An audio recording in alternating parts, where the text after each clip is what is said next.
Contrary to the rumors that you've heard, I was not born in a manger. I was actually born on Krypton and sent here to save the planet Earth. We cannot continue to rely only on our military in order to achieve the national security objectives that we've set.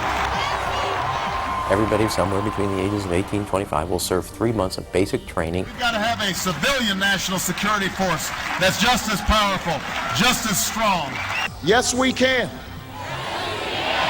Obama's healthcare plan will include coverage of all essential medical services. Yes, we can. Obama is a cruel hoax. He works for Wall Street. He's an agent of finance capital. Where did you come up with the number $700 billion? Here's the Treasury spokeswoman's quote. It's not based on any particular data point. We just really wanted to come up with a really big number. To Democrats and Republicans who've opposed this plan, I say, step up to the plate. A few members were even told that there would be martial law in America if we voted no. Secretary Henry Paulson is no George Washington. I don't think anyone questions, Mr. Kashkari, that you're working hard. Our question is who you're working for. Obama pledged that he would resume the Security and Prosperity Partnership talks between Mexico and Canada that President Bush initiated. The old boss is starting to look a lot like the new boss. Robert Gates is going to remain on the job as Defense Secretary for at least a year. Plenty of sources knew about this meeting, told us and others that it was at Hillary Clinton's house, but clearly it wasn't.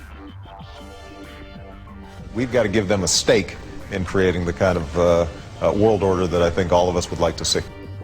We see you causing a depression so you can blow out the economy and consolidate it and bankrupt it.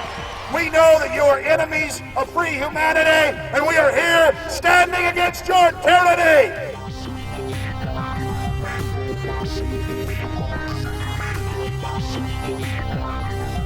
The Obama deception. The truth strikes back.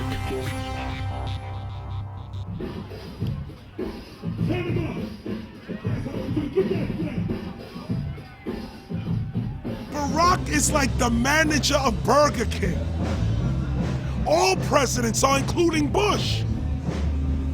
It's like this: when your fries are cold, if your burger is not done right, you go back to Burger King, America, or your government, and you say, my burger's cold, I want new fries. First, you go to the cashier, that's the courts. You argue to the courts. The courts, if you can't get no justice with the cashier, you say, let me see the manager. I want to go to the Supreme Court. I want to see the president. The manager comes out. Hi, what can I do for you? Now the manager can override the decisions of the cashier, but you never get to see the franchise owner of Burger King. If you really have a problem with your burger, you need to go see the franchise owner. We need to go to the top or to the bottom. We need to go to where the real architecture of government is. And it's not in a president, it's in a global scheme. Politics in America today is identical to pro wrestling. And what I mean by that is, in front of the cameras and the public, we all hate each other. I'm going to kick my opponent's butt. I'm going to whale him from here to high water and beat the crap out of him. Yet behind the scenes, we all are friends going out to dinner. Went to dinner together. And it's all a work. All intermarried. Show business. It's showbiz. And that's what you have today in politics. The Democrats and Republicans aren't really opposed to each other. Left and right mean nothing. The only thing that counts is, are you working for Wall Street or are you trying to defend the people against the financiers? It's pretty obvious that there's some gigantic financial institutions that have been pulling the strings of politicians in this country for a long time. And just the fact that we have it set up where they can donate millions of dollars to these guys' funds, these guys' campaigns. I mean, how do we not expect it all to go bad? America in 2009 was desperate for change. The past 8 years had been a disaster. Those weapons of mass destruction got to be somewhere. Maybe under here.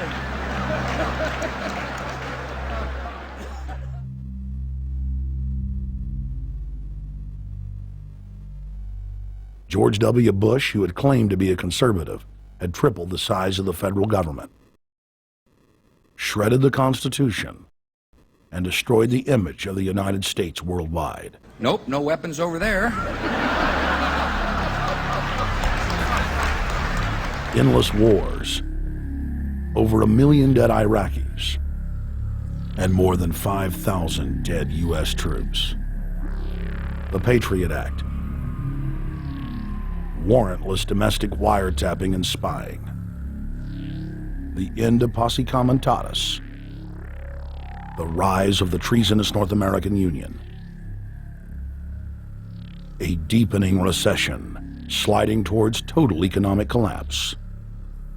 These factors and other abuses had the American people in a state of panic for their future and the very existence of the United States.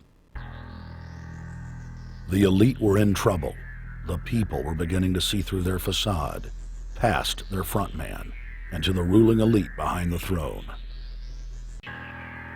For the first time in U.S. history, both parties were universally hated. Congress had a 9% approval rating.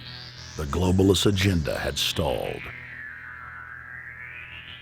And then, onto the scene came a man who promised change. Change we could all believe in. Barack H. Obama promised to end the war and bring our troops home fast. He pledged to uphold the Constitution and to stop the federal government from spying on the American people. Candidate Obama told American workers that he was going to get them out of NAFTA and GATT, and he's already breaking those promises. In this film, we will prove that Obama says one thing and does another, and that he works for the very same elite interests that Bush served, the very interest engineering the financial collapse and formation of a dictatorial world government. This film is not about left or right. It is nonpartisan. Our past documentary films are among some of the most damning indictments of George W. Bush and his administration that have ever been made. If humanity has any hope of effecting real change for the better, it will not come from the Madison Avenue false reality makers who have cast Barack Obama as the savior of the world. To alter our course from tyranny to liberty, to defeat the corrupt elite, we must get past the puppets and confront the real power structure of the planet. Now we can see a new world coming into view. A world in which there is the very real prospect of a new world order. Webster Griffin Tarpley is an accomplished geopolitical analyst and historian. Among his scholarly works are the unauthorized biographies of George Herbert Walker Bush and Barack Hussein Obama. Since Bush the elder made his speech at the United Nations back in September of 1990 talking about the New World Order, I think I've become confused about what's actually going on in the world. The New World Order is a more palatable name for the Anglo-American world empire. It's the planetary domination of London, New York, Washington over the rest of the world. It's hard to get people to join that or think they have a part in it if you call it the Anglo-American world empire. If you call it the New World Order, then people in India or someplace like that or the European Union might think, well, there's something in that for us too. But that's not what it is. It's the Anglo-American New World Order.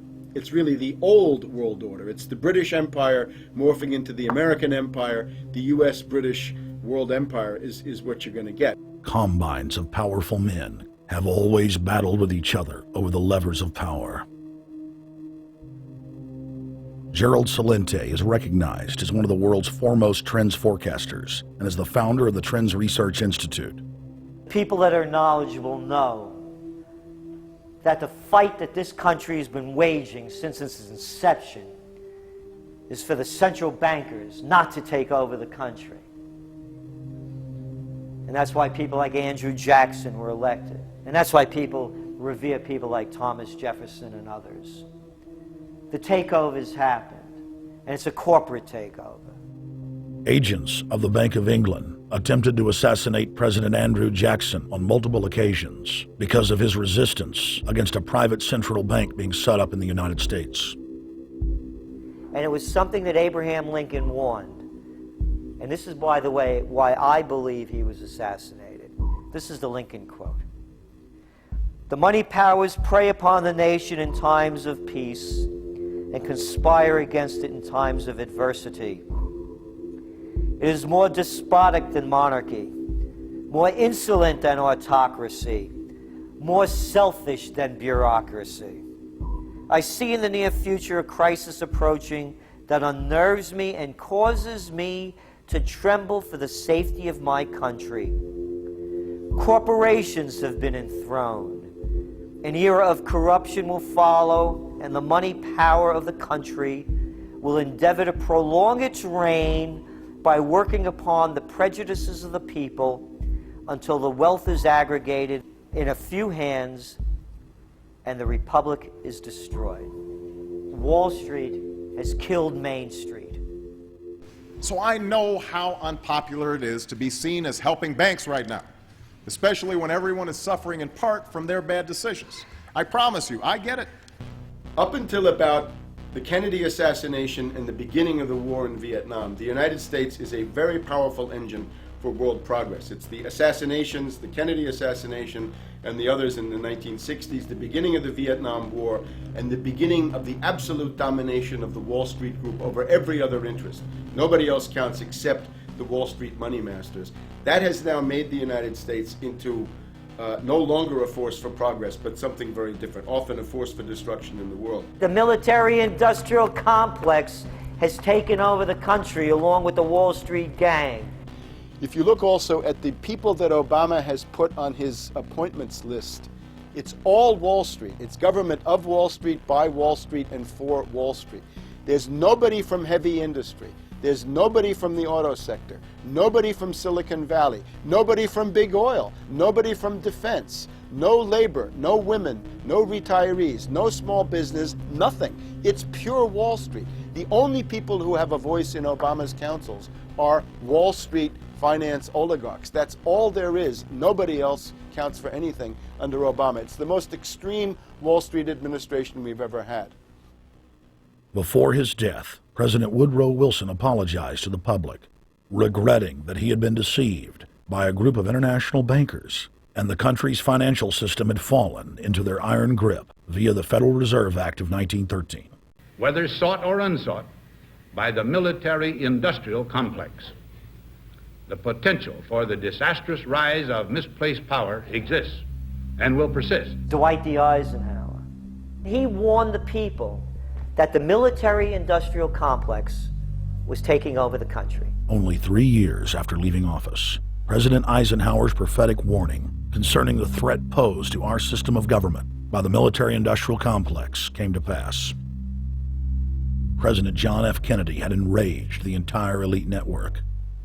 Now, Kennedy was brought in as somebody who was expected to be a puppet. It was thought that his pro-Nazi father, Joseph P. Kennedy, the bootlegger, the speculator, would guarantee that Kennedy would be obedient to the establishment. They thought that Kennedy was a sex maniac who could be manipulated through all of this, but it turned out that through his personal suffering, Kennedy had discovered a personal sense of himself which went beyond just being a puppet, and he began to think about things like economic recovery, world peace, having a space program, making deals with the Soviets, cutting the Federal Reserve down to size, and a whole series of other things. Executive Order number 11110, signed by President Kennedy, began the process of abolishing the private Federal Reserve. Kennedy was also pushing for real civil rights reform and had begun the process of pulling the troops out of Vietnam. The last time you had an actual president was Kennedy. The oligarchs took swift and decisive action. When John Kennedy attempted to take the government back from the robber barons, he was brutally murdered. The message to future U.S. presidents and leaders across the world was clear: do as you're told or die. John Fitzgerald Kennedy was the last true president of the United States. And until the globalists are removed from power, we will never have another real one.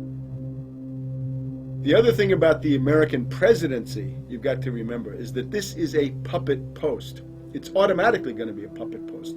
The idea that Obama is somebody who's going to come in and exercise real authority when he's obviously been chosen and given everything that he's got by these financiers.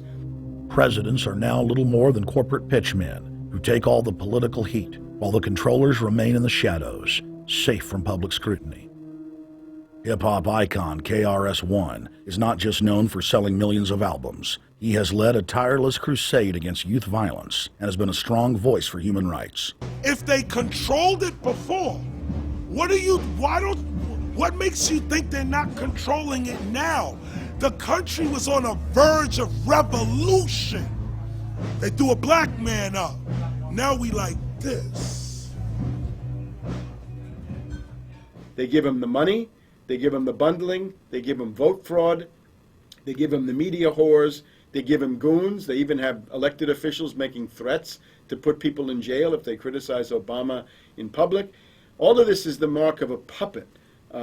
And that means that he is a puppet, actually more of a puppet than anybody else, more of a puppet than Mrs. Clinton would have been, even more of a puppet than McCain. He's the maximum puppet that we've had certainly since Jimmy Carter. They put a black face on the New World Order, and now we all happy. KRS ain't buying it. In the real executive power structure, the president serves the military-industrial complex. It's self-owned by the international bankers. If there's a revolution, the population just throws out the prime minister or president. The elite stays in power because the public is never aware of who the real enemy is.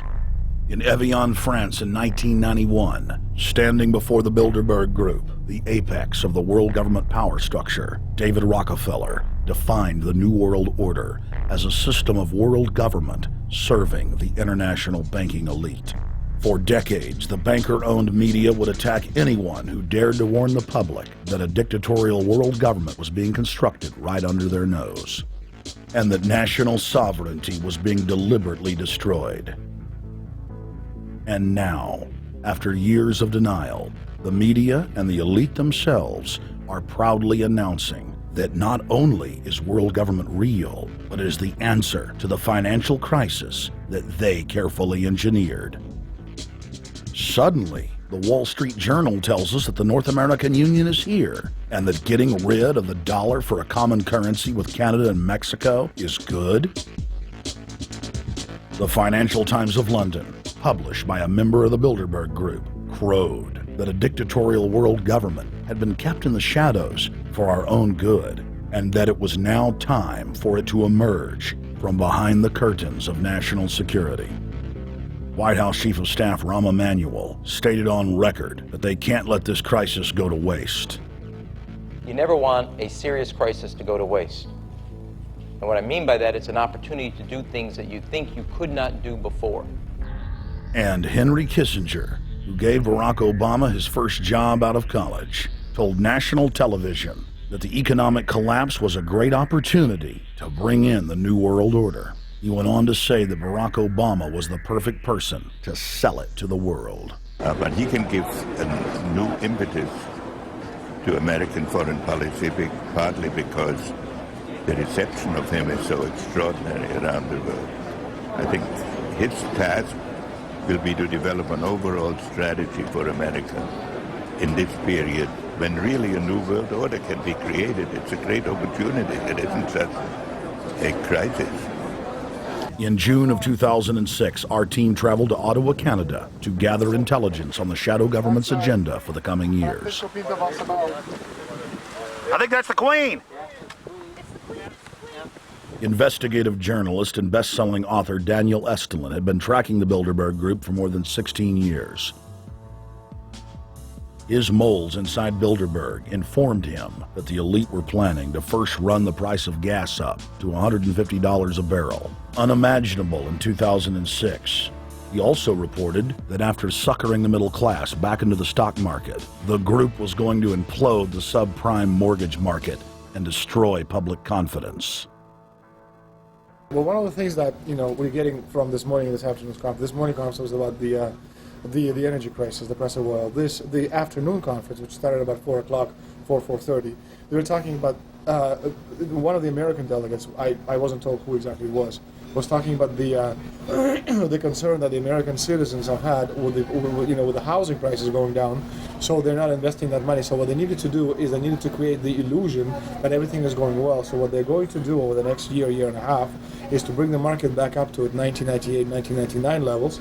They're going to get all the suckers to invest whatever little money they have left over, and that's when they're going to make the economy bottom drop out. They need to destroy the economy because as we're running out of oil, when people don't travel, at least that's what they're saying, when people don't travel, when people don't have money, they don't travel, they don't spend any money, which means you don't waste a lot of oil and natural gas. That's the afternoon's So how does conversation. this source, I mean, just ballpark, I mean, so you have this source, is it? Well, actually, there are two people who are members of the Bilderberg Club. It's actual members that are They're members of the Bilderberg Club who, for years and years and years, have been going and participating in all the conversations. They've always been dead on, always. And last year they said the oil prices are going to go up to 150. At the time it was 39, went up to 76, basically doubled. If it doubles again, it's going to be back to where these people If they attack Iran, it will at 150. Year after year, Estelin and other reporters like Jim Tucker are able to report on future events with stunning accuracy, all because they know the agenda of the Bilderberg Group. The Bilderberg Group sits at the top of the world power structure. 125 of the richest and most influential individuals on the globe make up its membership.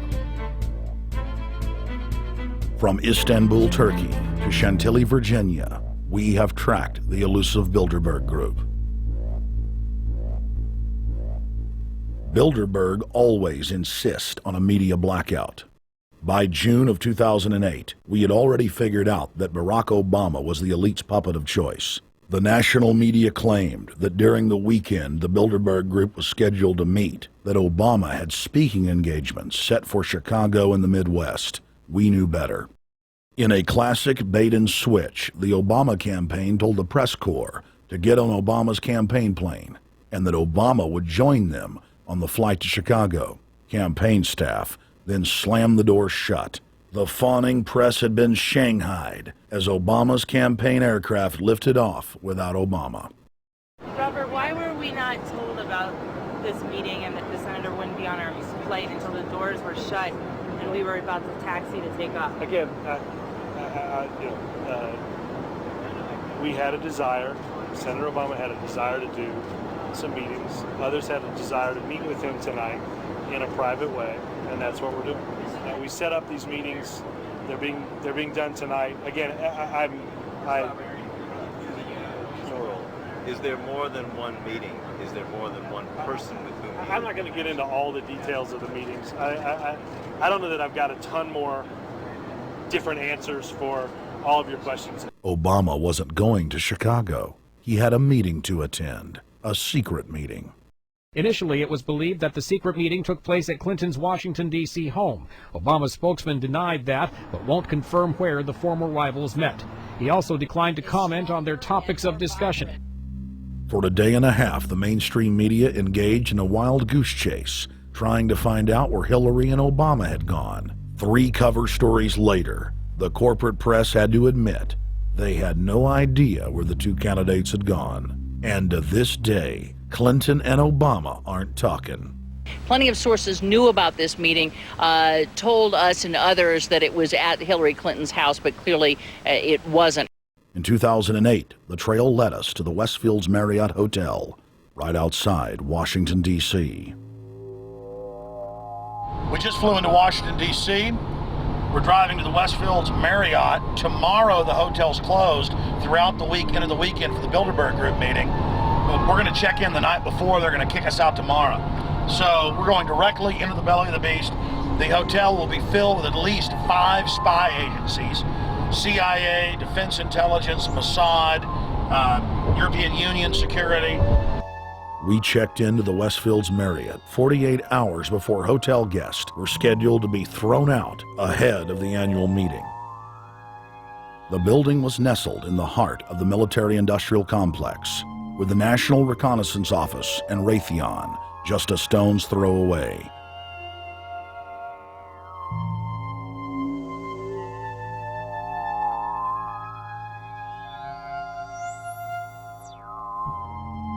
The plan tonight is to try to not get arrested, dodge the security, get in there, get some footage of the elite arriving in the morning, because some arrive before they officially lock it down, and then getting out of the building. That's our plan. I'm also going to be getting a call by a international syndicated radio show, Coast to Coast AM with George Norrie, and all week he's getting briefings from me every night about things as they develop.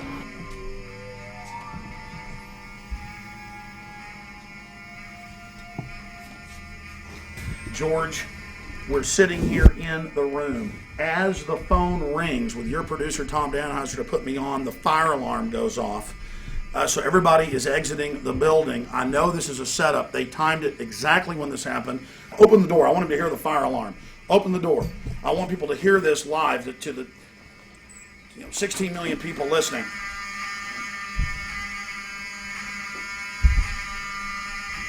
George, do you hear that?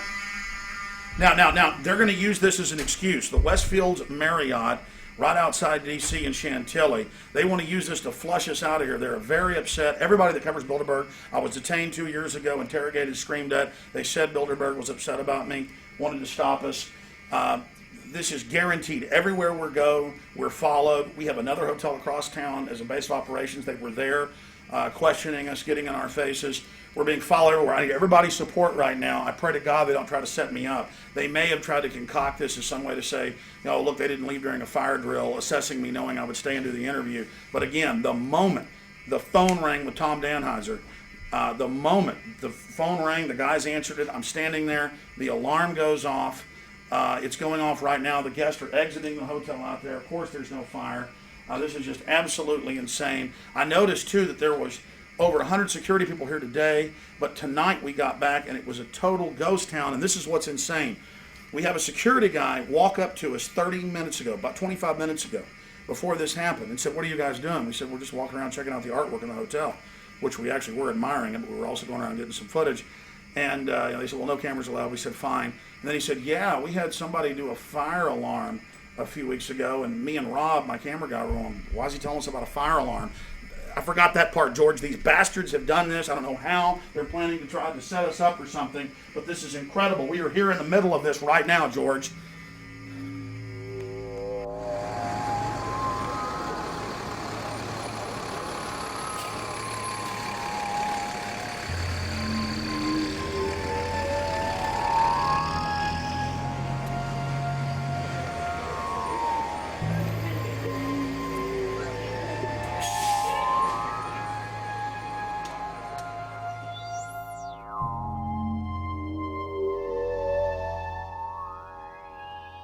There you go. Stay there. Keep it locked.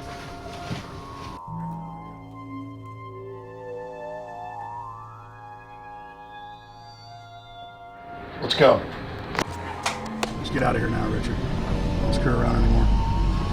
We got out of here on exactly the right time. Is this the way out? Yeah.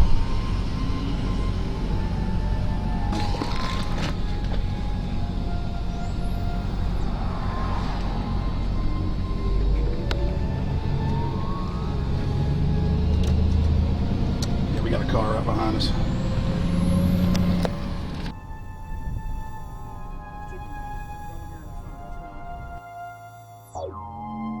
You made about, what, 5 turns and 6 turns? The same car's following us? Now he looks like he's following us into a... He came out of Bilderberg. He came out of the Westfield. He's being a little bit subtle, but... Not too. So there he is. That's him over there in the blue green, car. yeah.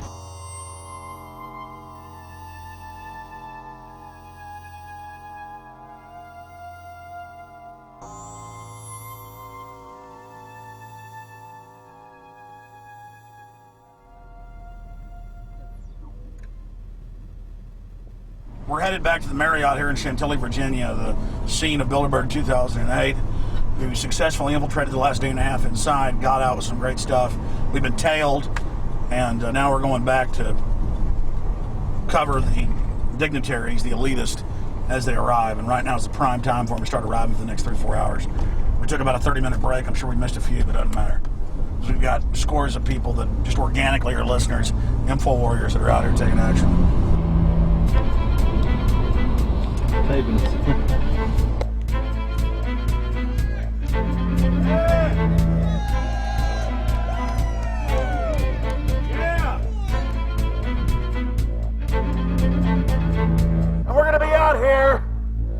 next 3 days, while you try to chart the future of our destiny, we're taking our destiny back. You're not our gods or our masters.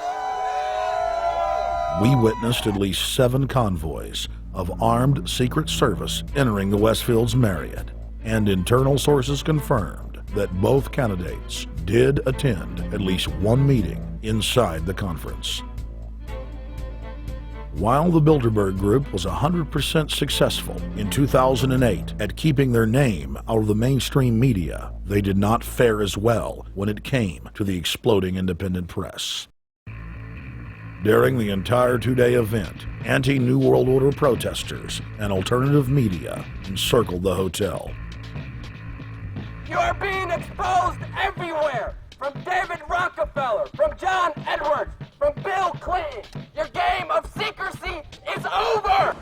You're gonna pay! Get him! It's up close! You piece of shit! You piece of trash! This is Bernanke, man!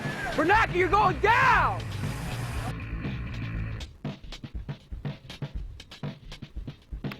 Obama, we know you're here, Obama. You cleared your schedule for the next 3 days. We know you're in Virginia. Arch criminals! New World Order scum! We are not your slave scum! Brave Americans came from all over the United States and bullhorned the main conference hall at close range as the global power brokers schemed inside. You are criminals! You control the central bank, you control the currency, and you're turning our beautiful country and world into a nightmare! The global elite are desperate to keep their organizational meetings a secret.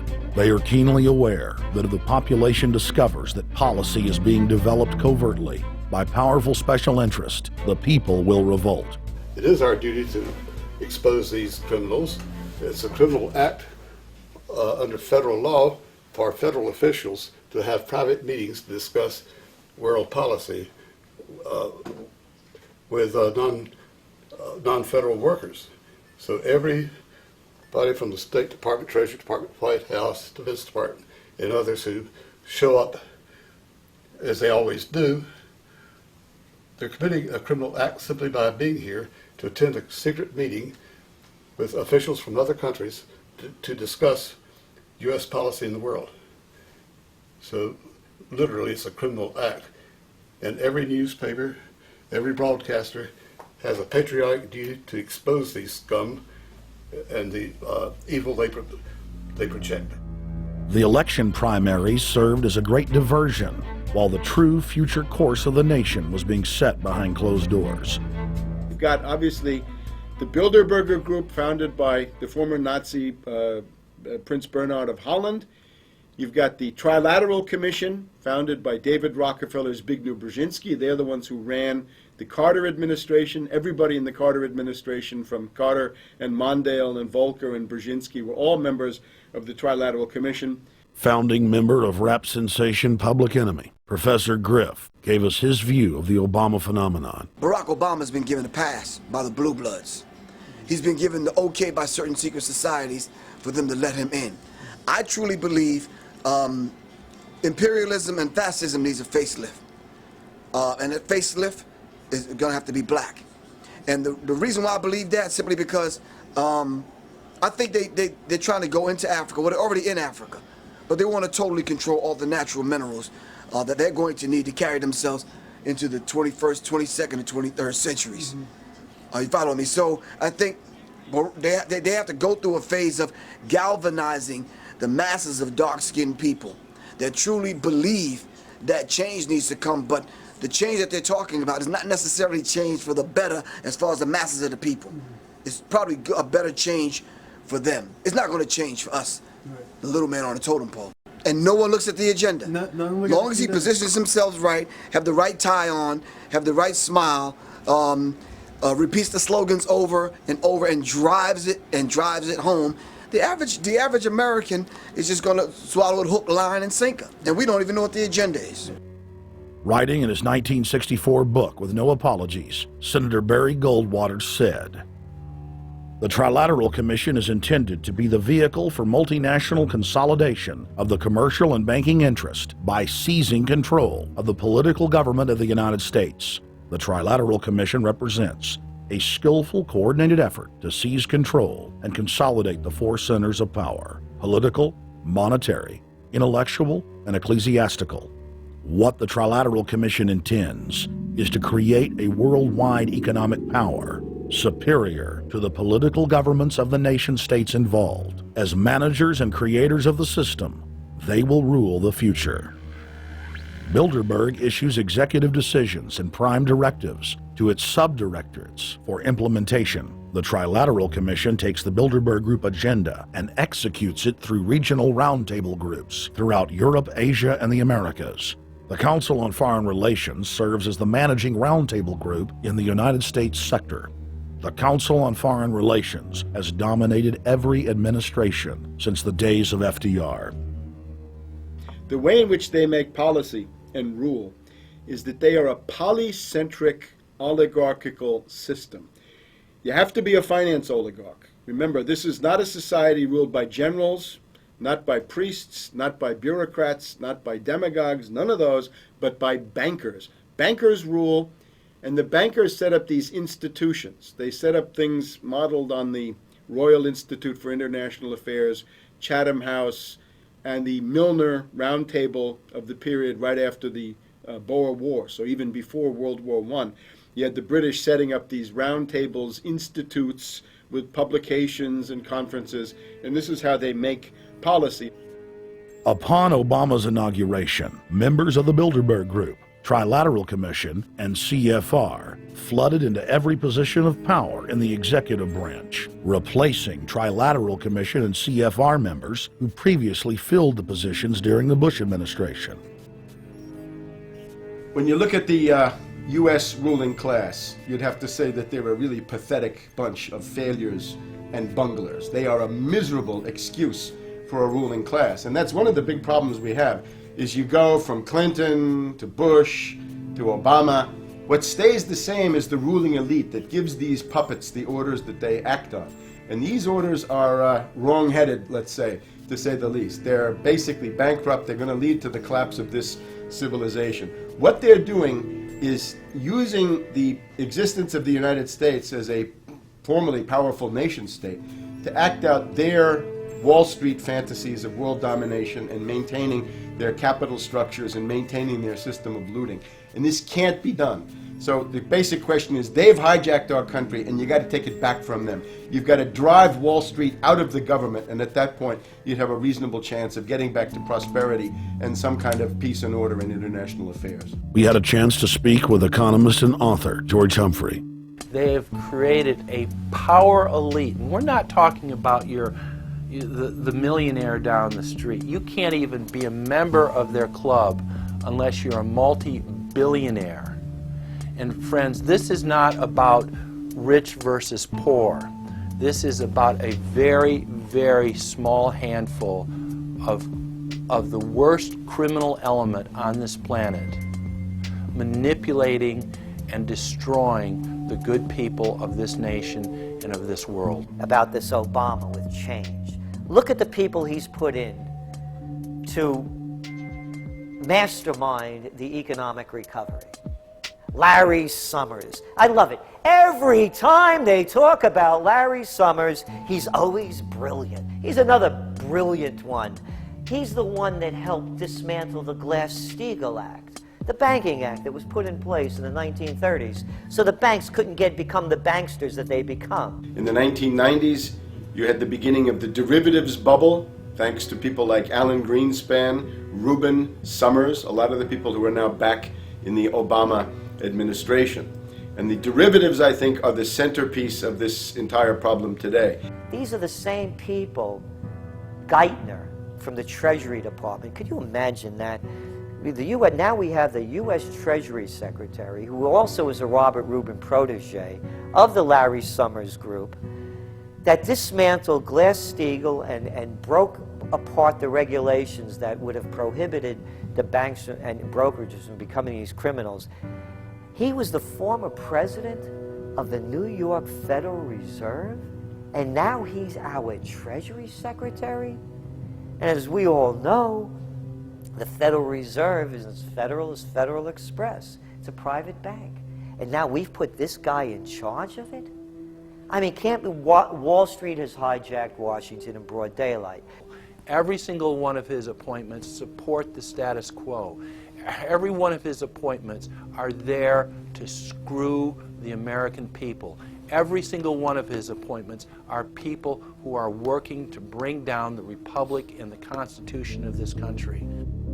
Secretary of the Treasury, Timothy Geithner, Bilderberg Group and Trilateral Commission member. Secretary of State, Hillary Clinton, is a Bilderberg and CFR member. She is also married to Trilateral Commission member William Jefferson Clinton. Ambassador to the United Nations, Susan Rice, Trilateral Commission. National Security Advisor General James L. Jones, Bilderberg, Trilateral Commission, and CFR. Deputy National Security Advisor Thomas Donnellan, Trilateral Commission, CFR. Special State Department Envoy Henry Kissinger, Bilderberg Group, Trilateral Commission, and CFR. Chairman, Economic Recovery Committee, Paul Volcker, Bilderberg Group, Trilateral Commission, Council on Foreign Relations. The Director of National Intelligence, Admiral Dennis C. Blair, Bilderberg Group, Trilateral Commission, CFR. Secretary of Defense Robert Gates, Bilderberg Group, Trilateral Commission, CFR. Deputy Secretary of State James Steinberg, Bilderberg Group, Trilateral Commission, CFR. State Department Special Envoy Richard Haas, Bilderberg Group, Trilateral Commission, and President of the CFR. Obama Presidential Advisor Alan Greenspan, Bilderberg Group, Trilateral Commission, CFR. State Department Special Envoy Richard C. Holbrooke, Bilderberg, Trilateral, CFR. And the list goes on and on. Even if Barack Obama were the most wonderful person in the world, he was groomed and brought to power by the global elite to carry out their agenda. Humanity must look past Obama and realize that presidents come and go, but the shadow government and their program of global enslavement continues. How could people be so stupid and gullible to believe a bunch of political people?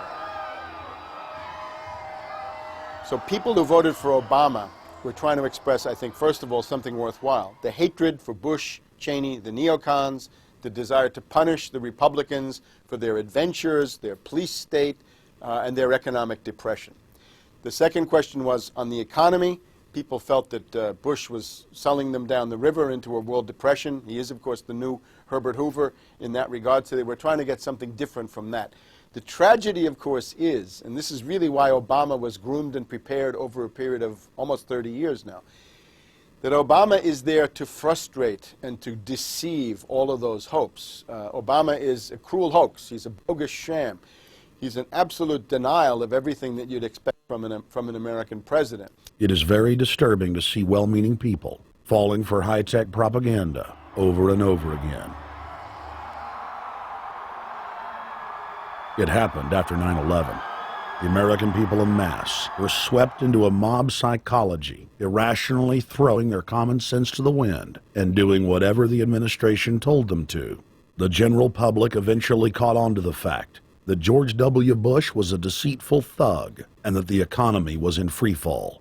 In the midst of it all, Barack Obama was there, speaking out against the abuse of the people at the hands of the establishment. With the election of Barack Obama, the world rejoiced that the United States was no longer in the hands of madmen. But unfortunately for humanity, this was another vicious fraud. I want to like the guy. He speaks gently, he's intelligent, he seems to be a man of peace. He is just as charismatic as they come. But you know what? Is that a tree is really, really measured by the quality of its fruit. And when you kind of put away all the flowery words, when you put away all the rhetoric, when you put away all the rock and roll music, what he does is what's important for the people of this country, starting with the truth. Obama is notoriously a liar. He promised that he would get out of Iraq, I think within 16 months at some point. We had Samantha Power telling the Scotsman that he wouldn't be bound by those promises, and sure enough, he's now not going to be bound by those promises. Obama pledged in hundreds of speeches and interviews that within 6 months of being elected, he was going to bring our troops home from Iraq. But after he was inaugurated, the story changed. Now he said that they would look at bringing some of the troops home in 16 months. 2 weeks later, his story had changed again. Now the administration would look at bringing the troops home in 23 months. Well, Obama's already fudging. He's fudged since day one in this election, where he first said we're getting out. Well, now it's a timetable, and now it's da-da-da, because they're getting to him. They're understanding that, and he ain't going to be able to get him out because people more powerful than him got us in. When he first ran, remember, he was going to take the troops out. I get in there, troops come home. Day one. There is no military solution in Iraq, and there never was. I will begin to remove our troops from Iraq immediately. And then that went to 16 months. And now he's going to add, they're saying, another 30,000 or more troops to Afghanistan. Next, he sent 30,000 more Marines to Afghanistan, doubling the total number of forces in the crosshairs. Barack then announced that he was going to move missile systems into Eastern Europe to encircle Russia. But after all, what should we expect after he kept Bush's Secretary of Defense Robert Gates? The outcome of this policy is if you're constantly meddling near the Russian borders with these fascist creeps, IMF NATO agents like Yushchenko of Ukraine or Saakashvili or Georgia, or these Kaczynski twins in Poland, or various collections of people in Latvia, Lithuania, Estonia, you're tied to these gangsters, and if they decide to start a war, that rapidly escalates into thermonuclear World War III. This is worse than the neocons. Bush and Cheney never got as far as Brzezinski, Soros, and the other people running Obama. Barack Obama swore that he would vote to repeal the Patriot Act, but then he voted for its reauthorization. Obama decried the Bush administration's illegal warrantless wiretapping of the American people. Then he voted to legalize it. Obama pledged that he would filibuster any attempt to give retroactive immunity to the telephone companies, the telecom companies, except he then turned around and voted for that bill. Most people don't know, for example, that he voted to reinstate the Patriot Act and more government wiretapping. Candidate Obama told desperate factory workers in speech after speech that he was going to renegotiate NAFTA and GATT to make it more fair for American workers. It is absolutely true that NAFTA was a mistake. But then his campaign was caught sending out memos to top corporate leaders, telling them not to worry and that it was just campaign rhetoric. We had Obama saying, you know, I'm against free trade, I don't like NAFTA and all those free trade sellouts. We had Austin Goolsbee going to the Canadian diplomats and saying, don't mind him, he's just popping off, that's just election era rhetoric, doesn't mean anything. Presidential candidate Barack Obama was publicly criticizing the North American Free Trade Agreement in a bid for votes, but privately telling Canadian officials not to worry about it. He said that he was going to bring us peace in the Middle East. He said that he was going to bring us transparency and a balanced economy. He said that he was going to not have lobbyists. He said he was going to clean up government. He said he was going to work for the environment. And point by point by point, within the first month of his inauguration, he has lied and deceived and cheated the American people. The people of the United States and the world were filled with hope that Obama was the real deal when in his first week in office he signed an executive order supposedly closing Guantanamo Bay and other secret prisons. Then the press actually had a chance to read the executive order and were shocked to find that the executive order only said that Obama was thinking about closing Guantanamo in a year. But worst of all, the executive order continued the practice of rendition, which the LA Times called secret abductions.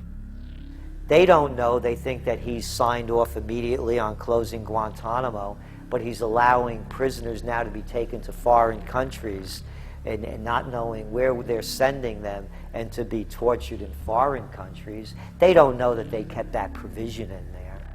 Obama is now continuing the practice of secret arrest, secret prisons, and most importantly, indefinite detention without trial. When a British High Court said that it was preparing to release secret British and U.S. torture orders that prove that the Bush administration was ordering personnel to systematically abuse detainees, Barack Obama threatened to cut off all U.S. intelligence ties to England. To add insult to injury, he stated that the program was important to national security, not only endorsing Bush's crimes, but continuing them. Obama voted for a reinstatement of the Patriot Act. And by his early deeds already, again, as we saw with the issues of retention, he's willing to send people that have been charged with nothing to be tortured to so-called get the truth out of them. If the makers of this film attempted to cover all of Obama's lies, this documentary would never be released because there are new ones every day. So in the interest of time, we're going to cover one more big one. Barack and his handlers made the cornerstone of his campaign, keeping lobbyists and donors out of his administration. Within hours of being elected, Obama did a 180 and filled the White House and federal government with lobbyists and donors at all levels. Obama picked William Lynn, the top lobbyist for Raytheon, to fill the number 2 position at the Department of Defense.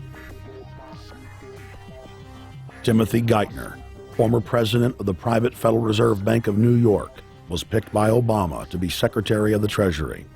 Geithner promptly crammed the Treasury Department full of lobbyists, like his chief of staff, Mark Patterson, formerly the top lobbyist at Goldman Sachs. Obama appointed top lobbyist to the Saudi royal family, George Mitchell, as the lead Middle Eastern envoy. Obama appointed the king of Wall Street lobbyists, Leon Panetta, to head up the CIA. Obama tapped Tom Daschle, top lobbyist for healthcare firms, to run the Department of Health and Human Services, and the list goes on and on. Then, 3 weeks into his administration, Obama launched a new lie, more outrageous than the previous. With Academy Award-level conviction, he said that he was upset about the banker bailout, which his own chief of staff, Rahm Emanuel, another former Wall Street executive, had engineered. Obama said that he had signed an executive order capping the CEO's salaries of those who had taken the bailout money. There was just 2 problems. All the major banks and brokerage firms were exempt, and the new order only dealt with any future bailouts. And those were to be on the honor system. What gets people upset, and rightfully so, are executives being rewarded for failure. AIG, Bank of America, and Citigroup, which have received billions in bailout money, don't fall under this plan. Only banks negotiating future agreements with the government will be restricted. But this appears to be built on an honor system, and White House Press Secretary Robert Gibbs had a hard time explaining how enforcement would work. Well, let me get, I will get clarification from Treasurer on that. Generally speaking, this is already the biggest liar and the biggest disappointment that we've seen in recent history. And again, qualitatively beyond the rather low standards set by Bush the Elder and Clinton in terms of delivering on promises. Bottom line, Obama is a fantastic actor and an even better liar. His track record is clear. He has done the opposite of everything he told the people he would do. They'll make up one lie after another.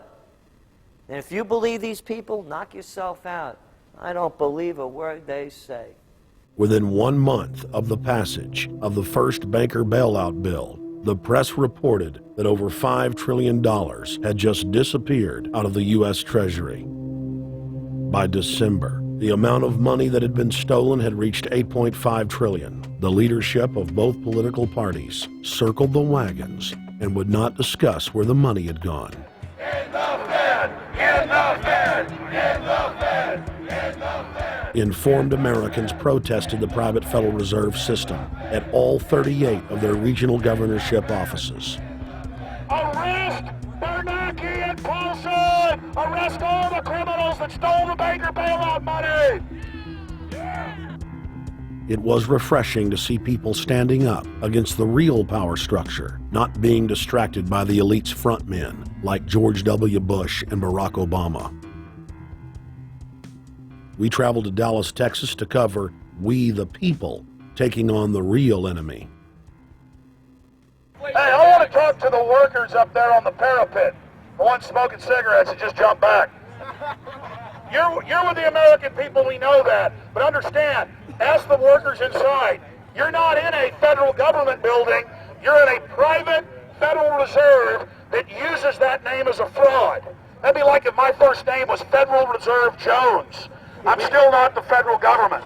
I'm not a federal agency. But if I said my name was Federal Reserve, I could go out and pay off politicians and get them to allow me to get into power so I could issue the currency and credit, and then I could buy up the world.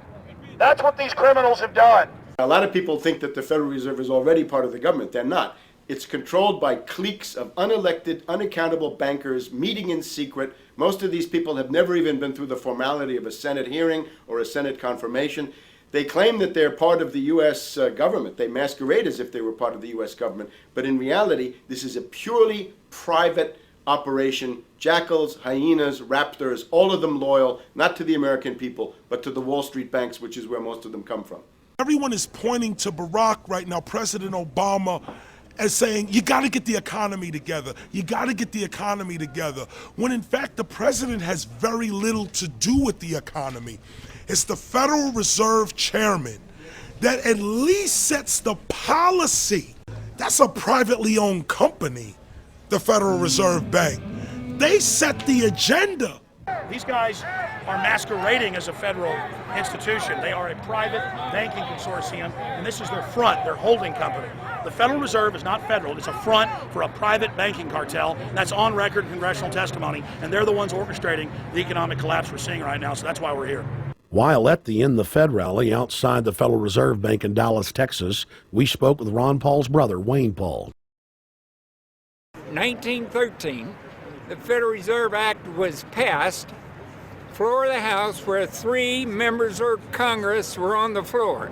At that time, they only needed a majority of votes to pass it. So in 1913, the Federal Reserve Act was passed. 20 years later, 1933, under Roosevelt, the United States was declared bankrupt. And in 1933, the Federal Reserve Private Bank says, okay, USA, what are you going to pledge as collateral on the debt you owe me? What happened by 1936? Does anybody know? We instituted Social Security system, and you and I and our children and our children's children were pledged as collateral on the debt of our government to the Federal Reserve. And that's where we're at today. It took 20 years to make this country bankrupt, and since then, our government has operated under emergency powers of our government. It is not the president that makes the decision in this country. It's the Secretary of Treasury who turns around and is put in there by the Federal Reserve to manage the bankruptcy. We've been in bankruptcy ever since. So to print $700 billion and to give it away, how do they get away with it? The manager of the bankruptcy is told by the Federal Reserve this is the way to go. That's where we're at today. Yes, we should point out, Congressman Ron Paul now has a huge amount of sponsors for a bill in the House of Representatives to abolish the private Federal Reserve crime syndicate. In 1913, the money power of the country was taken away from the people. By constitutional privilege, it belongs with the Congress, but it was given up in the Federal Reserve Act. The Federal Reserve is no more federal than Federal Express, but yet it has the power to determine the direction of use of money in our economy. If we could take that power back and put the Federal Reserve under Treasury, we start to be in a position of being able to control monetary policy on behalf of the United States people. The Federal Reserve is totally private, and Alan Greenspan 2 weeks ago on PBS on Lair NewsHour said on record that they are above the law, the Congress, the President, everyone. No court can do anything. We run America. What is the proper relationship, what should be the proper relationship between a chairman of the Fed and a president of the United States? Well, first of all, the Federal Reserve is an independent agency, and that means basically that there is no other agency of government which can overrule actions that we take. So long as that is in place and there is no evidence that the administration or the Congress or anybody else is requesting that we do things other than what we think is the appropriate thing, then what the relationships are don't frankly matter. Notice what Greenspan is saying. Greenspan is saying the Federal Reserve is beyond the law. And in reality, they are in practice beyond the law. Nobody, as far as I know, has ever audited the Federal Reserve. One of the first things we ought to do when we nationalize the Fed is go in there and find out the audit. Who stole money? Who engaged in corruption? There's a whole series of people going back to Volcker, to Greenspan, to Bernanke, and so forth. Think of the arrogance of private group of banks that have bankrupted the nation by design so they can repo the country. A private group of banks that loaned us our own money back are telling us they're above the law. You are not above the law, criminals. No one is above the law. No one is above the law, and the private Federal Reserve sure as hell isn't either. Since the founding of the Federal Reserve back under Woodrow Wilson, the Federal Reserve has struck out 3 times. They didn't stop the crash of 1929. They didn't stop the banking panic of 1932, 1933. And now they are the cause of the derivatives crisis because they're the ones who inflicted derivatives on the world with Alan Greenspan. Instead of our economy being about goods and services and real products and manufacturing, it's all about these guys, the private Federal Reserve that masquerades as a government entity who controls the issuance of currency and credit.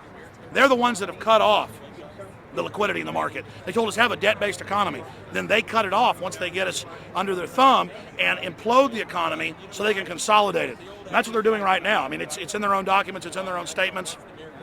They claim, give us unlimited power, give us trillions of dollars of the banker bailout bill that's already $5 trillion, not $850 billion as they say. And we'll get the economy going, but they're hoarding the money and buying up other banks that aren't part of the Federal Reserve, buying up insurance companies, buying up roads, infrastructures, media empires, defense contractors. What the banks do is they implode an economy by cutting off credit, and then once things really fall to a low, and they know the low because then they buy everything up and start then putting more money back into the economy, and then they build it back up. So they build us up and then shear us, build us up and shear us. And they're getting ready. All over the world, they're always shearing some country, imploding it. Comes out in their own IMF and World Bank documents. That's just the foreign arm of the same cartel. And these are the people who claim to be the saviors of the economy, the people who have created every important crisis in the past 100 years, the Federal Reserve. So it's illegal, it's unconstitutional, and it's a failure. And I think the failure is what everybody can see right now. Yeah, what they do is they make you think Clinton's evil in running things. Then, oh, Bush will save us. And then, oh, Bush was evil. Now we'll be saved by Barack Obama, but he's just a puppet. But as we get deeper into this phase, when they implode the economy, they have all the money and all the control. But they also like to pose as the savior.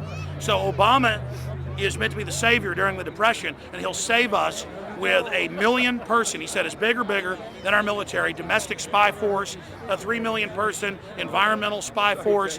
So giving people these jobs to be government bureaucrats and spies to go out and manage the other 290-something million Americans. And so this is classical fascism. The communists also do it. Any vertically integrated command and control authoritarian system does this. So they're openly following what the same group of banks did in Germany, Russia. It's in the Communist Manifesto to have a private central bank. because the private central bankers actually wrote the ideas that they had Marx and Engels put out. People go, well, why would the banks want communism? It doesn't exist. They rape us, they consolidate us, they put us into work brigades, they make us slaves, and they say it's a people's paradise. Look at it, boy, you're really doing good. And then they transfer all the wealth of the nation offshore. The globalists are outside all the nations. That gives them safety, and they play countries off against each other. And so that's what we're facing and dealing with. And so they're bringing in classical, hardcore tyranny in the U.S., but we have the internet, we've grown our numbers, the alternative media's exploded. That's why they're trying to move in to shut down and regulate and tax the web, but it's too late for them. They're playing in the 19th century, 20th century rules. It's 21st century, the century of resistance to tyranny. And so it's going to be one hell of a fight with the people and free humanity on one side and the New World Order on the other. And every one of you out there counts, needs to be involved in this fight like nothing you've been involved with before, because this is life and death. Everything depends on exposing these people. Everything depends on showing the people that this is the New World Order, this is the criminals. We're dealing with the king rats here, the people that are carrying out tyranny worldwide. And either they fall or we fall. Either worldwide darkness and a new age of tyranny and oppression and with a scientific overlay, or a new age of liberty and freedom and a new renaissance. The choice is the people's out there. Okay, we can tell you what's going on. You can check it out for yourself and find out it's true. But don't wait. Investigate now. Get involved now. Go out there and reach out now. We don't have time. If you're looking for the solution, look in the mirror. Look right into the mirror, because you out there, men, women, old, young, black, white, doesn't matter. It's going to be up to you if they win or if liberty succeeds and the people have a chance of having any future. These are cold-blooded eugenicists. These are cold-blooded people who think they're God, think that they're our masters, that think that we're animals. These are the guys that funded Lenin and Stalin and Hitler and Mao. These are the guys, it's all on record, that bankroll this stuff. They are hardcore vicious, and they must be resisted. You're watching the Obama deception. We're going to go right back to the film in just a minute. But I wanted to take some time out in the middle of the film to encourage all of you that are watching it online right now to go to Infowars.com and purchase a high-quality DVD of the film. Or you can go to PrisonPlanet.tv and download a high-quality DivX version to burn to disc or DVD to give to your friends, your family, your neighbor, and your community. I also want to challenge all the viewers out there to take time out, to write notes as you watch this film, and to check all the claims that we've made for yourself, because I'm confident in the information presented here. And I want you to not trust me, but to know for yourself, to know in fact that Obama is a betrayer and a liar, a Judas goat, a Trojan horse to bring in the one world government. So again, I want to thank you for watching the Obama deception. You can go to Infowars.com and get a high-quality DVD, or watch it in super high quality and burn disc to give your friends, your family, your neighbors, and warn the public at PrisonPlanet.tv. Now let's cut right back to the Obama deception. Up until about the Kennedy assassination and the beginning of the war in Vietnam, the United States is a very powerful engine for world progress. It's the assassinations, the Kennedy assassination, and the others in the 1960s, the beginning of the Vietnam War, and the beginning of the absolute domination of the Wall Street group over every other interest. Nobody else counts except the Wall Street money masters. That has now made the United States into no longer a force for progress, but something very different, often a force for destruction in the world. That doesn't need to remain that way. The interest of the American people is to fight to take your government back from Wall Street and make the United States a force for progress in the world, which we easily could do if we could just break the power of the people behind Obama. The main banks of Europe, which were started by Adam Weishaupt and Rothschild, the Banque Nationale de Paris, the Bank of England, the Bank of Italy, have all financed the messianic and war leaders of the last 200 years. Napoleon, Lenin, Stalin. They backed Adolf Hitler. They backed Franklin Delano Roosevelt. And they are backing right now Barack Obama. The banking cartel had established a beachhead in 1913 through the Federal Reserve Act. In 1947, they set up a parallel shadow government through the National Security Act. From 47 on, the national security state began the long process of absorbing federal and state bureaucracies, while at the same time undermining the constitutional power of Congress and dominating the executive branch. By controlling the issuance of currency and credit, the private Federal Reserve was able to buy up most of the Fortune 500. And if a company wouldn't sell, the bankers would unleash federal regulators to run them out of business. Private central banks in Europe, the United States, and England took taxpayer money and loaned it at over 30% interest to third world nations. The bankers would then bribe the leaders of those countries not to pay back the loans. Their third world puppets would sign agreements stating that when the country defaulted, the banks would be given all the natural resources and infrastructure of the once sovereign lands. But worst of all, the countries would pledge future taxes paid by the people in perpetuity as profit to the private banks. By the year 2000, there were few nations that had not fallen to the designs of the money power. The globalists were now ready to start their final phase of world government takeover, the destruction of the Western nations' economies. To carry out their final takeover, they first removed banking regulations like the Glass-Steagall Act in the late 1990s. This allowed their front companies to issue unlimited credit to the world and to set up colossal Ponzi schemes, the likes of which the world had never seen. The scams were advertised by the controlled corporate media as completely legitimate. Because of the fantastic returns, private investors, corporations, state and local governments invested heavily. They had taken the bait, hook, line, and sinker. To destroy confidence, in late 2007, the bankers themselves began to badmouth the scams they had created. Next, the central bankers cut off the tsunami of fiat money that they had been using to pump up the bubble. When Congress and the public refused to write the finance oligarchs a blank check, the bankers began to engage in financial terrorism. They said that the world would go into another Great Depression unless their demands were met, further destroying confidence. The stock market instantly had its biggest one-day loss in history, but even that wasn't enough to force Congress to capitulate to the offshore banks. Senator Inhofe of Oklahoma and Congressman Brad Sherman of California, amongst others, told the world that the entire Congress had been threatened with martial law by the White House and the Treasury Department if they didn't pass the so-called banker bailout bill. The only way they can pass this bill is by creating and sustaining a panic atmosphere.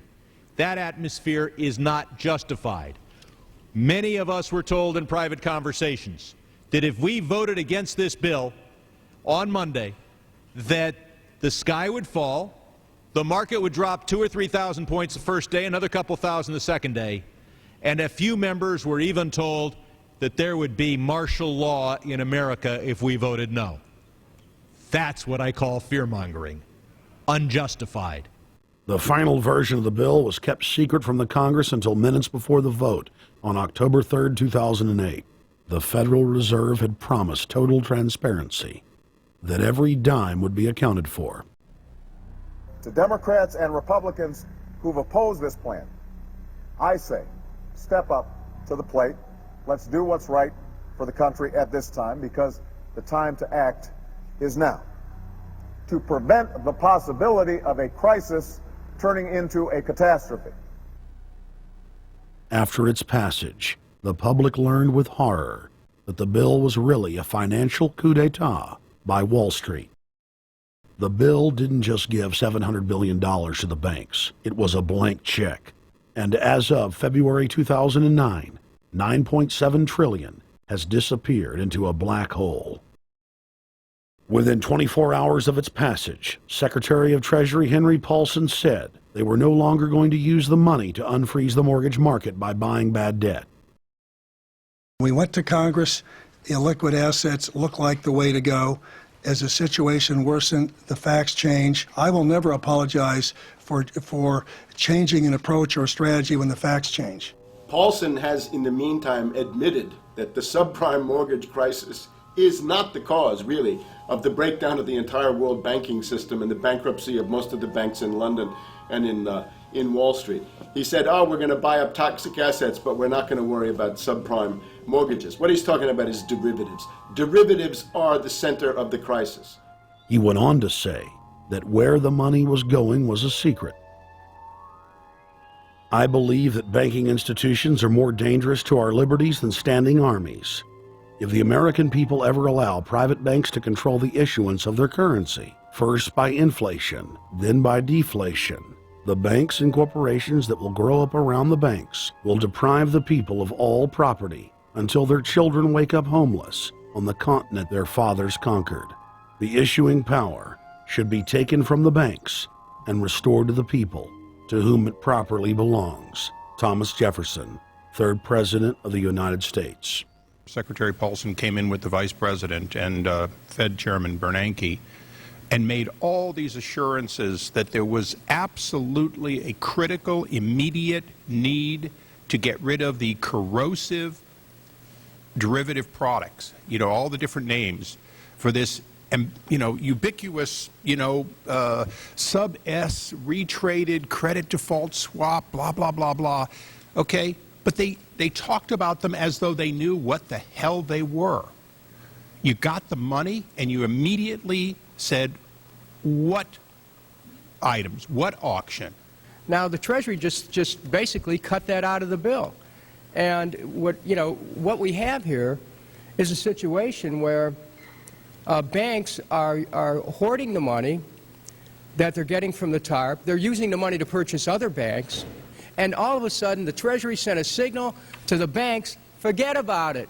We're going to give you the money that you want, and you do what you want with it. Unless you direct it specifically, it's not going to happen. I don't think anyone questions, Mr. Kashkari, that you're working hard. Our question is who you're working for. Throughout its passage, President Bush and Senator Obama worked in tandem to get Congress to pass the bill without even having time to read it, despite the fact that in major polls, 98% of the American people were against the bill. The leadership in both parties were for it. And I really want to commend Barack Obama, because as we were involved in the this and that and different provisions of the bill to persuade people, he really gave them confidence that this was the right decision for the American people, even though it wasn't, in our view, a great bill for them to vote on. I want to take a particular moment to also thank an individual who's not here, and that is Barack Obama, who made numerous calls not only to all of us, but to members of our caucus, and helped us gather the votes on the Democratic side to pass this legislation. Bank heads then bragged to the press that they were hoarding the bailout money and using it to buy up smaller, healthy banks and insurance companies. Their plan was working like a charm. Next, the central bankers loaned the federal government back $787 billion of our own money at interest for President Obama's so-called stimulus package. And just like the banker bailout, Congress was given less than an hour to read the 1,070-page-plus stimulus bill. Barack Obama, who had pledged on the campaign trail to wait 5 days before a bill could be voted on so that the Congress and the people could have a chance to read it, said that the stimulus was too important and it had to be passed before anybody could see it or read it, or the crisis would turn into a catastrophe. Doing little or nothing at all will result in even greater deficits, even greater job loss, even greater loss of income, and even greater loss of confidence. Those are deficits that could turn a crisis into a catastrophe, and I refuse to let that happen. After its Friday passage, in gangster fashion, President Barack Obama took a 4-day vacation and said that there was no rush to sign it. The spending bill was really a takeover bill, designed to further federalize the states and to pay off rich donors that had donated to both parties. As the world slid deeper into depression, the bankers celebrated the fire sale that they had created. I believe the phrase burdens of the office is overstated. Yeah, it's kind of like Why me? Oh, the burdens, you know. Why did the financial collapse have to happen on my watch? It's just pathetic, isn't it? Self-pity. And I don't believe President-elect Obama will be full of self-pity. With their access to unlimited fiat capital, they could now buy up sectors of the world economy not already controlled by them. For over a century, the Anglo-American establishment had worked to bring the world system to this point. Artificially engineered global bankruptcy. In an address before the Trilateral Commission in June of 1991, David Rockefeller laid out the elite's ultimate goal. The supranational sovereignty of an intellectual elite and world bankers is surely preferable to the national autodetermination practiced in the last centuries. Now that the bankers were holding the world hostage, they issued their ultimatum. The only solution to restart the global economy would be to set up a planetary government ruled by a new Bank of the World, a Bank of the World owned and controlled by them. Suddenly, hundreds of prominent publications announced the solution, the people's only salvation. Time magazine, in an article titled "The New World Order," said that the new super bank would control the world's currencies and set interest rates, and that the new bank would, quote, knock the heads of bad countries like the United States. At a meeting of central bank heads and finance ministers dubbed Bretton Woods II, the plan for world government was unveiled by the very bankers that had engineered the collapse. Formerly sovereign countries would now pay their taxes directly to the banking cartel. Hundreds of new carbon taxes, controlling every facet of human activity, would only be the beginning. Now all the elite had to do was to sell the public on accepting the final phase of their takeover. And it's Obama's job to sucker the public into standing down so the bankers' agenda can move forward unhindered. Never before in U.S. history has the media gotten behind a president like they are behind Obama. The press has pulled out all the stops, bestowing a crown of infallibility upon Obama as the savior of the people. The elite are betting everything they've got on Obama's charisma and hoping that he can sell the world on their program of tyranny.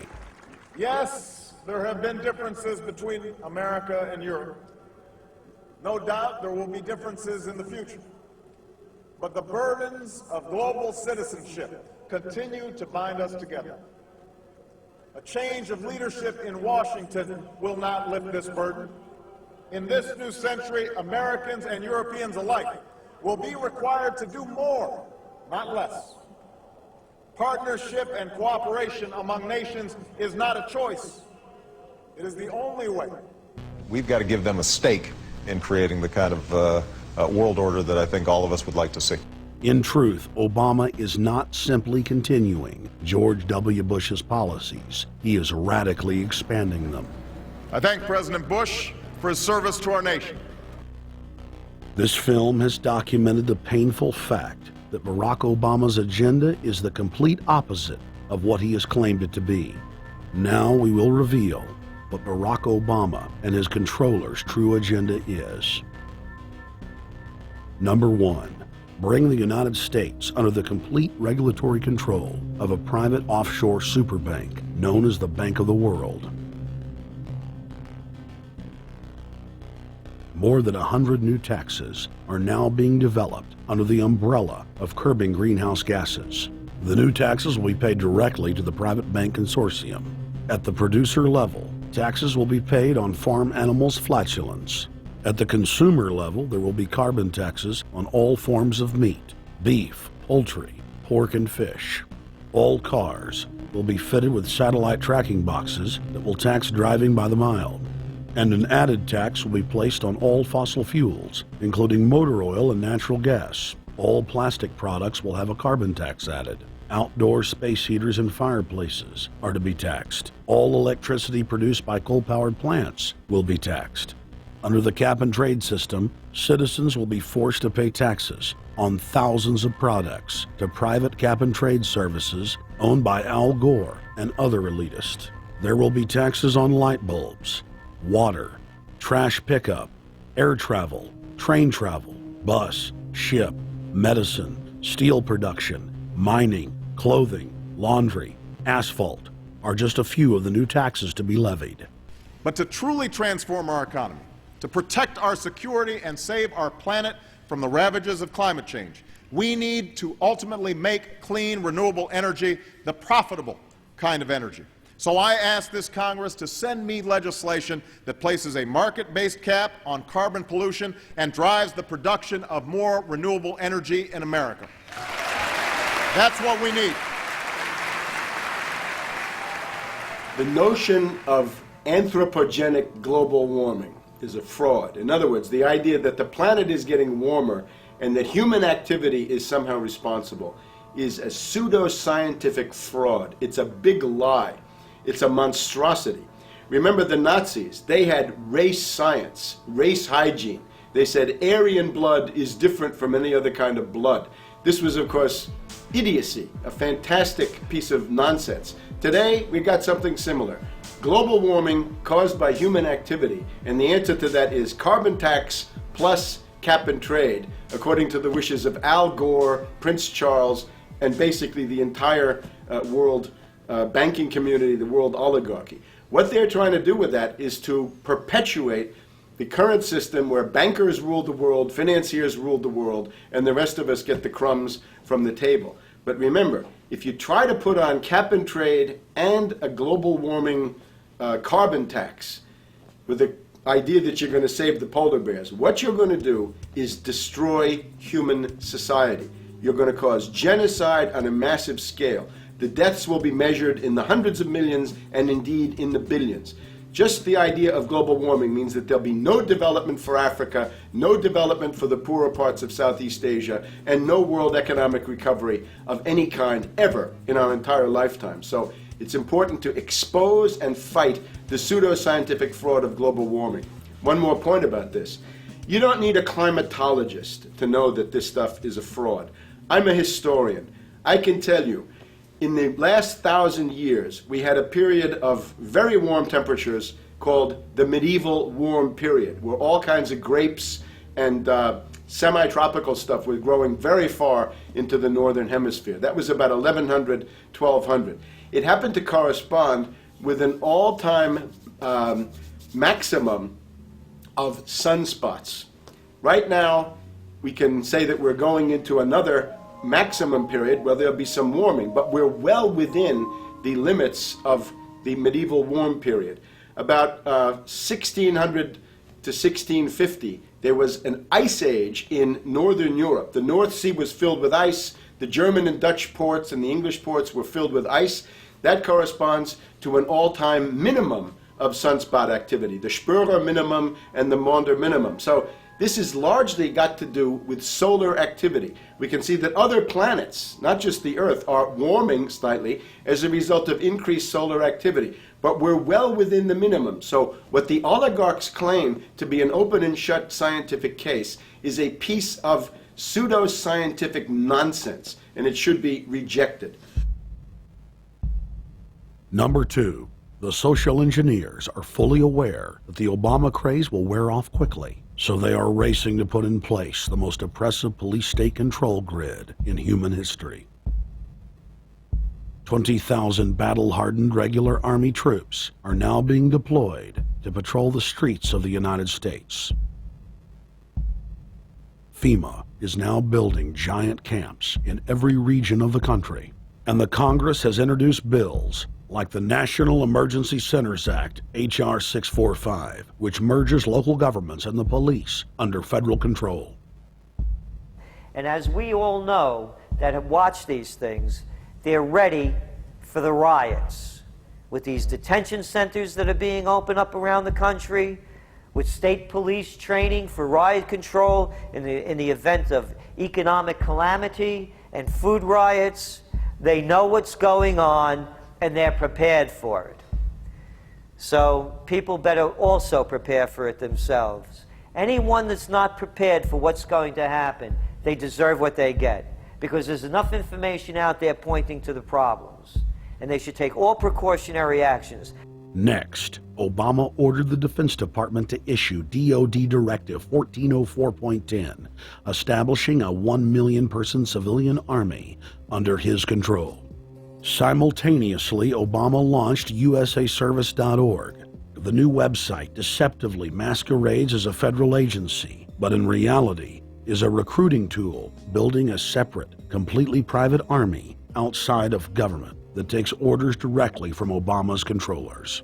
Barack Obama has refused to rescind Presidential Decision Directive 51, signed by George W. Bush. The directive plainly states the president is a dictator and that Congress is ceremonial.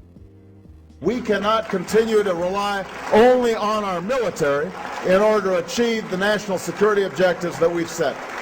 We've got to have a civilian national security force that's just as powerful, just as strong, just as well funded. President Obama and his Chief of Staff, Rahm Emanuel, have repeatedly stated on the record that all Americans below the age of 64 will be forcibly conscripted into federal service. Citizenship is not an entitlement program. It comes with responsibilities. Everybody somewhere between the ages of 18 and 25 will serve 3 months of basic training and understanding in a kind of civil defense. Now, it doesn't always have to be service in uniform. One of the things that if you talk to our generals, they are desperate for is a civilian counterpart to our military forces. So is this compulsory then? Well, you have to, in a sense, it's a required of everybody, 18 to 25, 3 months, and at some point at that point you do it. Obviously, I'm not going to say perfect legislation. We'll work that process through. You could do it during a college summer, or you could do it after high school. If you have a demagogue with a fanatical mass movement of personality cultists who is imposing the program of a group of extreme bankers and finance oligarchs, that's fascism. Obama's transition site, change.gov, proclaimed that middle school and high school students will be forced to serve the federal government. Fascism is gutter up, streets up, hooligans, thugs, fervently idealistic students, swarming adolescents, just the kind of thing you see around Obama. The way you get a population to enslave itself when the police and the army are no longer enough to do that. So I think that's if you're a left liberal, it's time to open your eyes to that. All young Americans between the ages of 18 and 24 will be conscripted into a paramilitary domestic security force. If Obama has his way, adults and seniors will also be forced into other forms of service for the betterment of the homeland. Number 3, disarming the American people. Obama operatives in the Congress have introduced more than 10 bills that would end the Second Amendment as we know it. H.R. 1022 would allow the new Attorney General Eric Holder the dictatorial power to ban any gun he wishes at will. In 2008, before the Supreme Court, in the D.C. gun ban case, District of Columbia versus Heller, Holder argued for the complete disarmament of the American people and that only the military should own firearms. H.R. 257 would ban all youth shooting sports, including YMCA and Youth Olympic shooting clubs. H.R. 45 would force all gun owners to undergo federal psychological screening, registration, and testing to keep their firearms. White House Chief of Staff Rahm Emanuel has proposed the extrajudicial banning of any American on the fraudulent no-fly list from owning any firearm.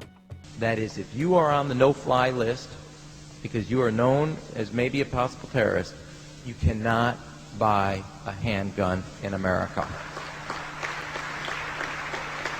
Over 25,000 Americans are added each month to the no-fly list, which numbers over 1 million people who have not been charged or convicted of any crime. It's a case of mistaken identity for a 5-year-old boy from Normandy Park. He had trouble boarding a plane because someone with his same name is wanted by the federal government. King 5's Mimi Jung is live at SeaTac Airport to explain. Mimi. Lori, it's hard to believe that a 5-year-old could be considered a threat, but that's exactly what happened here at SeaTac last week when Matthew Gardner showed up for a flight to LAX. Then they fly on each other. As 5-year-olds go, Matthew Gardner is about as harmless as you can get. But when he and his mom checked in for their flight at SeaTac last week, Matthew was considered the criminal. If you're on that no-fly list, your access to the right to bear arms is canceled because you're not part of the American family. You don't deserve that right. There is no right for you if you're on that terrorist list. And even though this Matthew Gardner is only in kindergarten, TSA workers still conducted a full-blown search. They searched all of our belongings. They took everything apart piece by piece. Nadia Counter says it wasn't easy being treated as a possible threat to national security. I picked up my child to give him a hug and tell him, it's okay, we're doing fine. And they reported to me that I was not allowed to touch him. He was a security risk, and they had to research me to make sure that I had not obtained any materials from him. Number 4, massive restrictions on the First Amendment guarantee of free speech. The President, Congress, and the FCC have announced plans to not only curtail speech on talk radio and newspapers, but to also regulate speech on the internet through the Orwellian-named Fairness Doctrine. The Obama machine is also pressuring Congress to pass draconian hate speech laws that will eviscerate the First Amendment. Number 5, they plan to further federalize health care so that the government can dictate what kind of care citizens receive. Modeled after the British system, this includes rationing care and restricting what procedures the handicapped and elderly are eligible for. Number 6, Obama is already pushing to expand the Department of Defense budget and to station more U.S. troops overseas to encircle Russia, China, Iran, as well as setting up bases in Africa under the pretext of humanitarian aid, and dominate and occupy Africa through AFRICOM. So we're taking your phone call, seeing what you think of Barack H. Obama. Is he a Judas goat? Is he a front man? Is he a betrayer? Let's go to Anthony in Georgia. Anthony, what's your take on Barack Obama? They put the face of Barack Obama as part of their public relations because it's like in the old folk tales about vampires. A vampire cannot force his way into somebody's house. It's against some kind of metaphysical law. So the vampire has to persuade the resident of the household to open the door and invite him in. So they're going to look at the peephole at Barack Obama, which looks like them and appears to be on their side. They're going to say, okay, here's my ally. Let me open the door and let me let this person in. And then Barack Obama is just, of course, a front man for the American empire, where he's going to have the entire U.S. Navy, the entire U.S. Army, and the entire U.S. Marines under AFRICOM command. And, of course, he's going to turn it into a new Iraq, and he's going to turn it into a new Afghanistan. Every operation that you see going on in Iraq and Afghanistan is going to propagate to the poor countries of Africa. And well, sir, I agree with you. They're looking to the people. They see a handsome, smiling African face. He's all, hey, I'm from Kenya. And then it's a total bait and switch. But it's the same thing here in the United States where they would get sellout Native American chiefs to sell out their people. This is the oldest trick in the book. And he can also pacify the most downtrodden minority groups in the United States. And he's saying, hey, get ready for sacrifice. Get ready to lose your standard of living. They're like, yay, I love Obama. They could never get away with this with a John McCain. Obama basically does a couple of things. One is, again, this idea, kick the Chinese out of Africa. Kick them out of Sudan where they get oil. Kick them out of Zimbabwe where they get raw materials. Start a civil war in Congo, another big source of raw materials. Al-Qaeda, an arm of the U.S. intelligence community, is now active in Algeria, Tunisia, Morocco. You've got a destabilization going on in Kenya around Odinga. That's Obama's cousin. This is a guy who has two children. They're Obama's niece and, nephew in a broad sense. And one of them is named Raul, and the other one is named Winnie, after Winnie Mandela, who did the necklacing and political assassinations in South Africa. So this Odinga is essentially a CIA destabilizing operation in Kenya, and he's got a Odinga Islamic Alliance to crush the Christians in Kenya, but this also reaches into Ethiopia, it reaches into Uganda, Congo, Tanzania, and a whole bunch of other countries in that region. So all of Africa is a battlefield in flames between the U.S. and the Chinese, with Obama leading the charge to kick the Chinese out for geopolitical reasons. Number 7, radically expand federal control over family farms and ranches through the Animal ID and Premises ID system. Number 8, accelerate the merger of the United States with Canada and Mexico under the Security and Prosperity Partnership. He is also accelerating the transfer of remaining federal authority to unelected quasi-governmental bodies like the World Trade Organization. Number 9, Obama must convincingly play the part of the president and convince the people of the United States that the buck actually stops with him. This is critical to the globalist master plan, because in 4 to 8 years, Obama must take the blame, as Bush did, for the New World Order's horrific agenda. At that point, the elite will put a new puppet in the ceremonial seat of power and build him up as the savior, only to tear them down again. And so the process is repeated over and over. For their program to work, it is essential that the people not learn that the presidency is now nothing more than theater, because if they did, the people would stop looking at the pawns and start looking for the king. Through this system of deceit, the elite's criminal agenda can continue forever, because the people waste all of their political energy debating the media spectacle instead of investigating the globalist agenda. Number 10, it's Obama's job to sell the public on globalist policies that aren't in the people's best interest. But the overlords have many salesmen.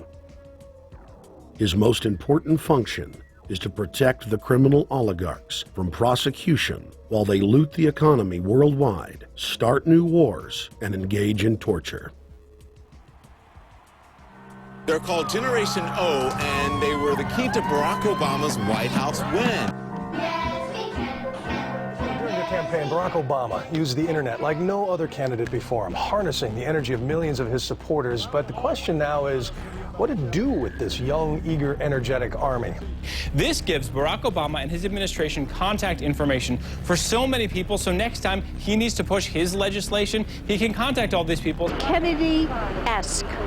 I feel as though this was like when John F. Kennedy was elected. Shouting, smiles, and tears. It was the scope of Obama's victory that was most impressive.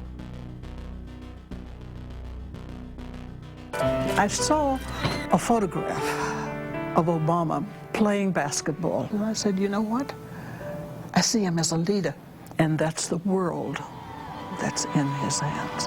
Own a piece of history, commemorating the day the world changed forever. His confident smile and kind eyes are an inspiration to us all. In summation, Barack Obama is a Madison Avenue created fad. All of the crazed Obama worship, being pushed by the corporate media, is scientifically designed to capture the public in a net of peer pressure mass euphoria. If the New World Order can just distract the public for a few more years, the elite can finish constructing their police state control grid. Now, a lot of times, we don't want to know the issue. Right.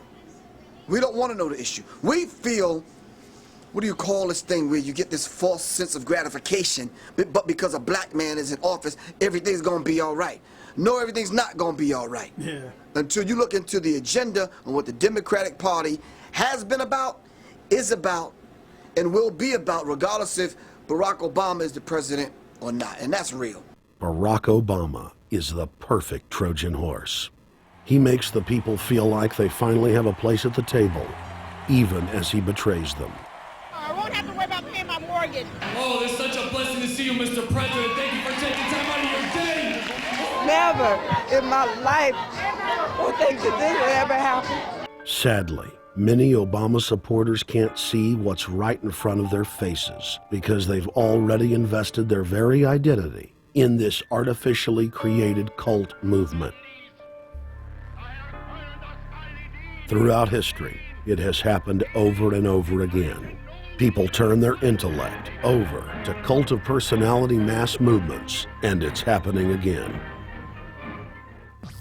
The evidence presented in this film is documented fact, and those that ignore what history has taught us do so at the peril of us all. As frightening as the information in this film is, there are many things we can do to stop the globalist agenda dead in its tracks. First, we expose the cult of Obama for what it is, a sad hoax. Next, realize that we are all being propagandized 24/7. Investigate all information for yourself, be it political parties, the media, or this film. Be aware of the tricks that the elite use, like the staging of false flag terror attacks and other crises. Rediscover the Constitution and Bill of Rights. Promote a culture of true liberty. There is a reason the internationalists are attempting to destroy the sovereignty of all 50 states. They know it is one of the biggest threats to their domination. The federal government has been completely hijacked by foreign interest, and more than 25 states have recognized this fact and are moving to block the New World Order at the state level by declaring their 10th Amendment powers. But most important of all, there is a huge awakening taking place in the United States and across the world against the globalist agenda. Free people everywhere are joining together and saying no to corruption and tyranny and no to world government. This is the center of endurance, and endurance is what wins wars. Not how many people you kill, but how long can you endure. George Washington lost almost every battle he had, but he endured. He out-endured the British, and that's how the battle was won, endurance. And each and every one of you watching this, every single one of you, is just as important as the people who were our founding fathers, as that you are just as important as the Sons of Liberty who met in the 1770s to philosophize about freedom, to philosophize about a republic, to philosophize about a truly free country with a republic. There's 1 billion people on the planet. It only takes one to change it. Are you the one? There may be everybody in your classroom bugging out. Your whole school may be on fire with kids wild and bringing guns in. But are you the one? Nature has a way of abundance. Nature puts out a lot of stuff looking for the one. So if you're going to go along with the trend of let's just kill each other, let's disrespect each other, then you're part of nature's plan as well, to be part of just the excess. But if you think more of yourself than just being the excess, you'll do more for yourself. Are you the one? Everybody's not gonna make it, but you have an opportunity to save yourself. Well, we don't have to look back thousands or even hundreds of years to see how dangerous this present-day situation is. We can look back to Bolshevik Russia. We can see the takeover by the Bolsheviks talking about the people's revolution, talking about the positive change. And Lenin came in and then Stalin.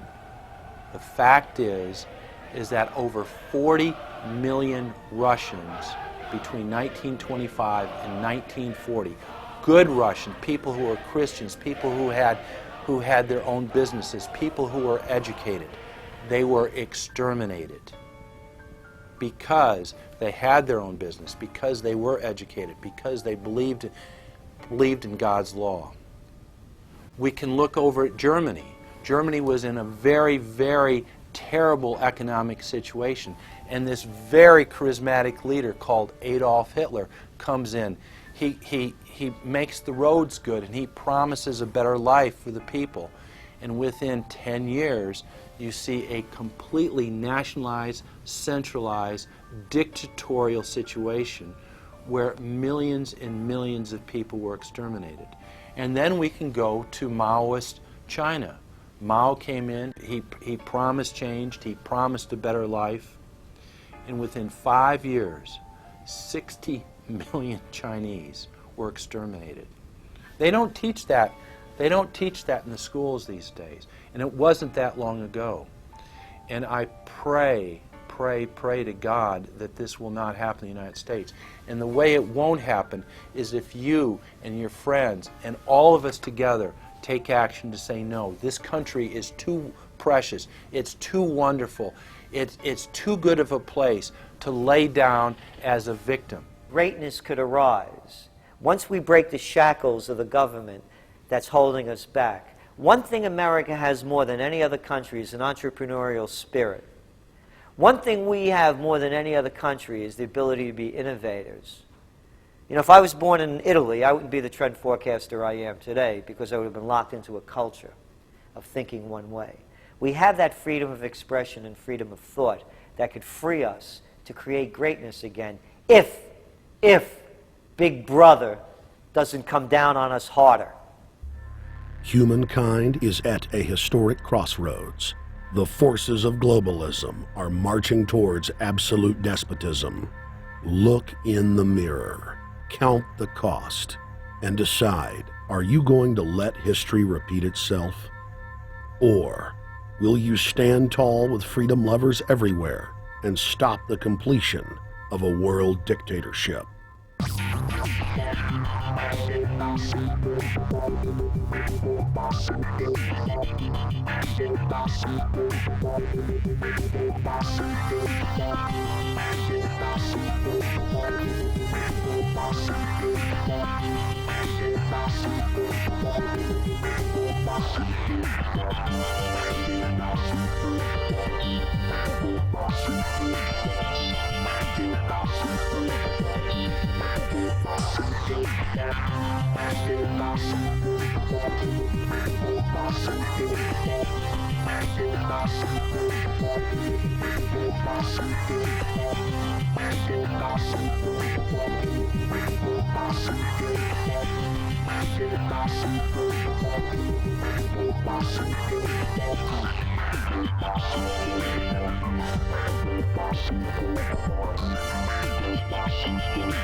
Thank you for watching The Obama Deception.